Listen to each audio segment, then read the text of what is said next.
Hello everyone, a very warm welcome to all of you. स्वागत है आप सभी का आपके अपने channel UGC NET study IQ में। मैं हूं मसरूर अख्तर। क्या एग्जाम का पैटर्न चेंज हो रहा है? क्या दिसंबर एग्जाम के पैटर्न में कुछ बदलाव होने वाला है? क्या ये पैटर्न पूरी तरीके से बदल जाएगा? क्या ये बदलेगा या ये नहीं बदलेगा? सर ये क्यों बदल रहा है? ये सारे प्रश्न आपके ही हैं जो आप विभिन्न मौकों पे मुझसे पूछते रहे और बहुत सारे एजुकेटर, बहुत सारे टीचर्स इस बात से, इस क्वेश्चन से परेशान हैं। जब तक जून का एग्जाम चल रहा था, हालांकि जून के एग्जाम से पहले भी ये हवा चली थी कि एग्जाम पैटर्न बदल जाएगा दिसंबर में। पेपर खत्म हो गया, आज या कल में आपका रिजल्ट आने वाला है, फिर ये क्वेश्चन बाहर आ गया कि क्या एग्जाम का पैटर्न बदल जाएगा। जरा मुझे एक बात बताइए, क्या एग्जाम पैटर्न बदलने के मतलब को आप क्या समझते हैं? क्या ऐसा होगा कि आपका यूजीसी नेट का जो सिलेबस है आप उसकी प्रिपरेशन कर रहे हैं, उसको हटा के किसी दूसरे एग्जाम का सिलेबस आपको दे दिया जाएगा? या ऐसा होगा कि बहुत ज़्यादा drastic change out of the box syllabus हो जाएगा? ये हम मान सकते हैं कि बहुत सारे क्वेश्चन इक्के दुक्के करके बहुत सारे शिफ्ट में कुछ क्वेश्चन बाहर से पूछे गए, मगर वो भी आपके सिलेबस से इंटर रिलेट कर रहे थे। सबसे पहले अगर हम ध्यान दें, ये जो नेट का एग्जाम है पहले 3 मीटिंग में होता था, ठीक है, 3 पेपर होता था, सब्जेक्टिव होता था ऐसे टाइप, फिर 3 मीटिंग में हुआ और वो क्या हो गया, ऑब्जेक्टिव हो गया। फिर उसके बाद एक मीटिंग में 3 घंटे का पेपर होने लगा ऑनलाइन। पहले ऑफलाइन चलता था, फिर अभी ऑफलाइन हुआ था और देन फिर ये ऑनलाइन हो गया। पहले 2014, 15, 17, 18 की अगर मैं बात करूं, जब पेपर ऑनलाइन नहीं होता था, एक शिफ्ट में पेपर होता था, क्वेश्चन होते थे, खत्म हो जाते थे। मगर अब पेपर 1 या फिर कोई एग्जाम ऐसा हुआ कि पेपर 2 के 2-3 दिन एग्जाम चल रहे हैं, तो अब जरा ये ध्यान दीजिए कि जो क्वेश्चन की संख्या है वो हमें कितनी चाहिए होगी। बहुत ज्यादा क्वेश्चन चाहिए होंगे, बहुत अलग अलग तरीके के क्वेश्चन चाहिए होंगे। वहां एक बार क्वेश्चन आया, वो खत्म हो गया, लेकिन यहां डिफरेंट शिफ्ट्स में एग्जाम चल रहे हैं और हर शिफ्ट में हमको अलग क्वेश्चन चाहिए होगा। तो इसके लिए क्या करना होता था कि हमको अब कॉन्सेप्ट से क्वेश्चन देखने को मिलने लगे, क्योंकि भाई एक कॉन्सेप्ट से हम 25-30 क्वेश्चन बना सकते हैं। एक बार क्वेश्चन आता था, खत्म हो गया, लेकिन 10 शिफ्ट में एग्जाम हो रहा है तो एक ही कॉन्सेप्ट से 10 तरीके के अलग अलग क्वेश्चन बनाने पड़ेंगे। ये एक चेंज हमको देखने को मिला, राइट। और ये जो चेंज आया ये आपके कॉन्सेप्ट पे आया। पहले क्वेश्चन जो आते थे आप करते थे और पहले के क्वेश्चन पेपर थोड़ा आसान भी होते थे कंपैरेटिवली आज के जो हमारे कंप्यूटर बेस्ड टेस्टिंग है, राइट। तो अब क्या हो गया, जो चेंज आया और ये आपको दिखा भी धीरे धीरे कि क्वेश्चन बड़े कॉन्सेप्चुअलाइज्ड आने लगे हैं और कॉन्सेप्ट बेस्ड क्वेश्चन आने लगे हैं। आपको लगा इस तरीके से ये जो चेंज हो रहा है धीरे धीरे चेंज हो गया, आपको पता भी नहीं चला। जो एक हवा बना हुआ है कि क्या सिलेबस बदल जाएगा, पैटर्न बदल जाएगा। सिलेबस बदलने का या पैटर्न बदलने का मतलब ये होता है कि आपके जो सिलेबस है उसमें आउटडेटेड जो कंटेंट है, जो फैक्ट्स हैं, उनको क्या किया जाएगा, स्किम करके किनारे कर दिया जाएगा। और बहुत से पॉइंट्स या बहुत से टॉपिक्स ऐसे हैं जो समय के साथ इररिलेवेंट होते गए हैं।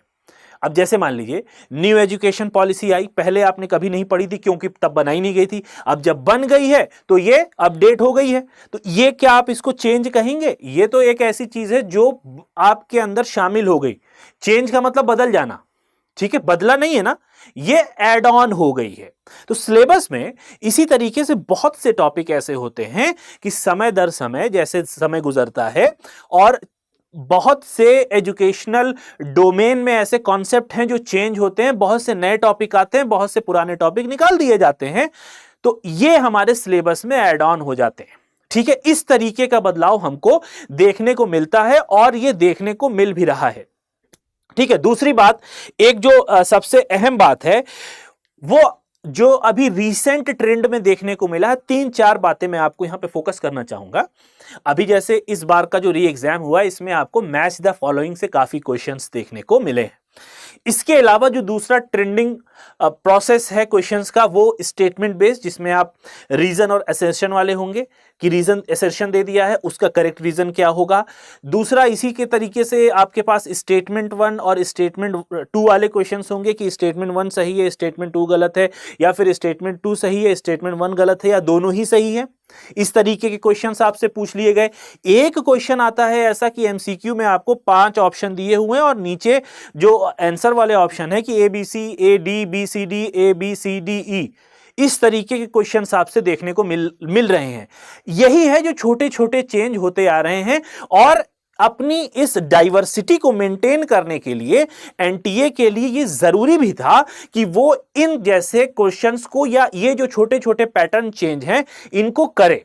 अगर ये नहीं करता तो बड़ा मुश्किल हो जाता उनको एग्जाम कंडक्ट कराना। बहुत सारे क्वेश्चंस ऐसे होते कि हर शिफ्ट में वो रिपीट हो रहे हैं, और इस तरीके से जो क्वेश्चन पेपर की ऑब्जेक्टिविटी है वो भी खंडित हो जाती, ठीक है, वो भी डिस्टर्ब हो जाती, राइट। अब यहां पर एक बात ये आती है कि सर क्या दिसंबर में पैटर्न चेंज होगा, सिलेबस चेंज होगा? तो क्या चेंज हो रहा है, क्या होगा, मैंने आपको वो बता दिया है। चीजें ऐड ऑन होंगी। अब आप ये कहो कि पूरी तरीके से यूनिट 1 यूनिट 2 उड़ा दी जाएगी, चेंज होके कोई दूसरा, ना, ये नहीं होगा।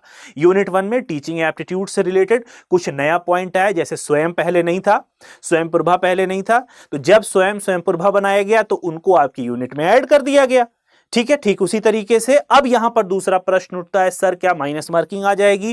क्योंकि बहुत सारे लोग कह रहे हैं कि दिसंबर के शिफ्ट से या दिसंबर के टाइम से, दिसंबर वाले साइकिल से हमें माइनस मार्किंग भी देखने को मिलेगी। तो keep it mind one thing कि ये जो एग्जाम है ये आपका क्वालिफाइंग एग्जाम है, ठीक है, और एक तरीके से एप्टीट्यूड बेस्ड क्वेश्चन पेपर आपका यहां पे देखने को मिलता है। तो बहुत ज्यादा चांसेस हैं कि जो आपका एग्जाम का नेचर है क्वालिफाइंग का, तो क्वालिफाइंग एग्जाम में माइनस मार्किंग या नेगेटिव मार्किंग होने का कोई मतलब यहां पर सिद्ध नहीं होता है कि आप माइनस मार्किंग करके क्या करना चाहते हो, जबकि ये क्वालिफाइंग है।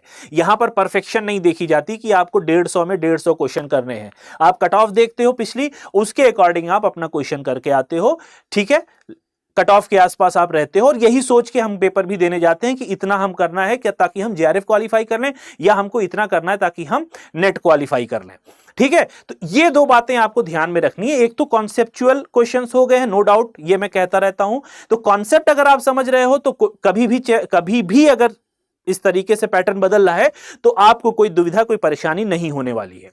दूसरी बात आती है, हम 2-3 चीजों को बिल्कुल नेग्लेक्ट कर देते हैं। एक तो प्रीवियस ईयर क्वेश्चन पेपर्स और एमसीक्यूज। इसको हम क्या कहते हैं कि हम इनको नहीं भी करेंगे तो भी चल जाएगा। क्यों? क्योंकि हमने कॉन्सेप्ट पढ़ लिया है।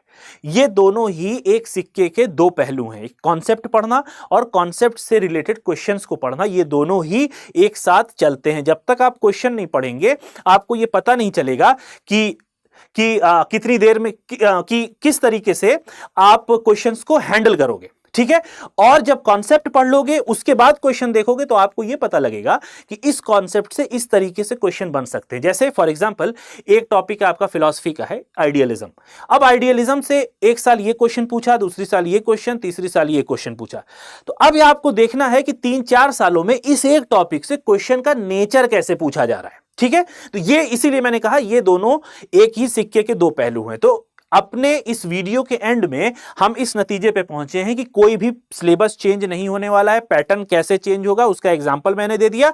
दूसरी चीज, आपको कॉन्सेप्ट पे टिके रहना है। और तीसरी बात जो सबसे इंपॉर्टेंट है कि नेगेटिव मार्किंग नहीं आने वाली है, क्योंकि ये आपका क्वालिफाइंग एग्जामिनेशन होता है। तो best of luck for those who are preparing for UGC NET examination December 2024। इसी तरीके से धैर्य बना के रखिए, तैयारी करते रहिए, जैसे मैंने बताया है कॉन्सेप्ट पे टिके रहिए। मिलते हैं नेक्स्ट किसी टॉपिक में, नेक्स्ट किसी वीडियो के साथ, नेक्स्ट कोई डाउट लेके। Till then have a nice day and best of luck for your preparations.